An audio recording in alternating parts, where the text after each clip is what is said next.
व्यंग्य रचना का शीर्षक है सन्यासी की चुनावी भाषा।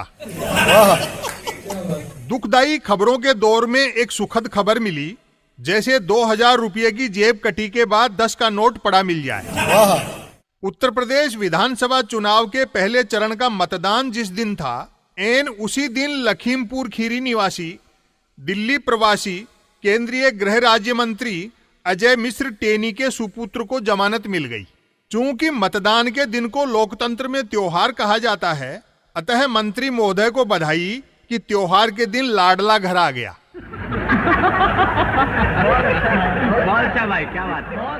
अब अपनी मूल समस्या पर आता हूं। उत्तर प्रदेश के मुख्यमंत्री योगी आदित्यनाथ ने दावा किया है कि मुझे गर्मी ठीक करना आता है। मुझे समझ में नहीं आया कि उनका यह वक्तव्य कोरा मुहावरा भर है अथवा उन्होंने क्लाइमेट चेंज या ग्लोबल वार्मिंग वगैरह दुरुस्त करने की बात की है। धरती जिस तरह बढ़ते तापमान की चपेट में है, योगी जी गर्मी ठीक करके इस जानलेवा समस्या से मुक्ति दिला सकें तो निश्चित ही दुनिया में हमारे सन्यास के साथ साथ पॉलिटिकल सन्यास का भी डंका बज उठेगा। एक पॉलिटिशियन सन्यासी द्वारा गर्मी ठीक कर दिए जाने के चमत्कार से संभव है तमाम प्रकृति विज्ञानी भी अपने पेशे से सन्यास लेकर सन्यासी भेष में ही पॉलिटिक्स ज्वाइन करने लगे। उम्र का अधिकांश हिस्सा पढ़ने सुनने में खपाने के बावजूद मुझे सन्यासियों की भाषा समझ में नहीं आती। पॉलिटिकल सन्यासियों की तो बिल्कुल नहीं। गृहस्थ बोले, सन्यासी बोले या पॉलिटिकल सन्यासी, भाषा अलंकारिक और रहस्यात्मक नहीं होनी चाहिए। कबीर की उलट बांसियां तो इसलिए समझ में आ जाती हैं कि उसका खुद का जीवन उलट बांसी नहीं था। योगी जी का बयान जितना समझने की कोशिश करूं उतना उलझता जाता हूं। गर्मी ठीक करने के लिए जनता को कूलर पंखे बांटेंगे, घर घर एसी लगवाएंगे या अपने दोनों हाथों में झलने वाले पंखे लेकर चला करेंगे कि जिसने भी गर्मी लगने की शिकायत की और झट से पंखा झल दिया।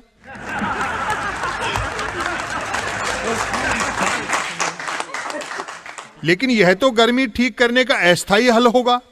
जैसे ही योगी जी पंखा झलना बंद करेंगे, गर्मी फिर लगना शुरू हो जाएगी। भाषा की स्पष्टता प्रधानमंत्री श्री नरेंद्र मोदी से सीखनी चाहिए।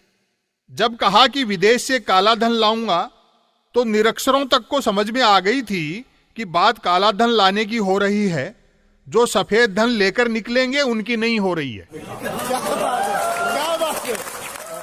हमारे शक्तिमान प्रधानमंत्री भले ही काला धन आज तक ला नहीं पाए, लेकिन विदेश जा जाकर ढूंढने में तो कोई कसर छोड़ी नहीं।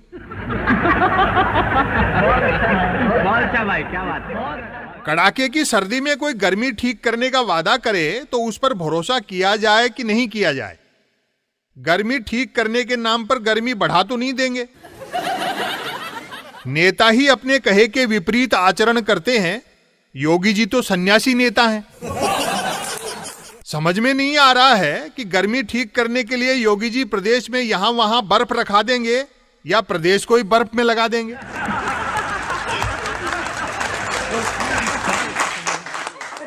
पेंच यह भी समझ से परे है कि योगी जी गर्मी ही ठीक करना क्यों चाहते हैं। लोग तो जितने गर्मी से परेशान रहते हैं, उससे कहीं ज्यादा सर्दी और बरसात से परेशान रहते हैं। गर्मी ठीक करने का मतलब अपराधियों पर अंकुश से भी नहीं लगाया जा सकता, क्योंकि अपराधी तो खुद ऐसी भाषा बोलते हैं। बहुत अच्छा।